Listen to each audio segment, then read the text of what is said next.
Здравствуйте, друзья! Смонтировал очередной мой ролик, в котором хочу показать или поделиться своим опытом о том, что можно сделать из обычного дешевого мебельного соснового щита. Приобретался в строительном гипермаркете и минимальном наборе инструмента для резьбы по дереву. Возможно, как и меня в свое время, кого-то это подтолкнет к подобному творчеству. И не терять время на поиски добротного материала, а создавать небольшие шедевры из того, что под рукой.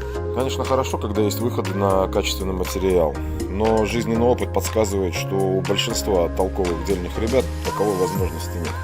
Итак, друзья, приятного просмотра!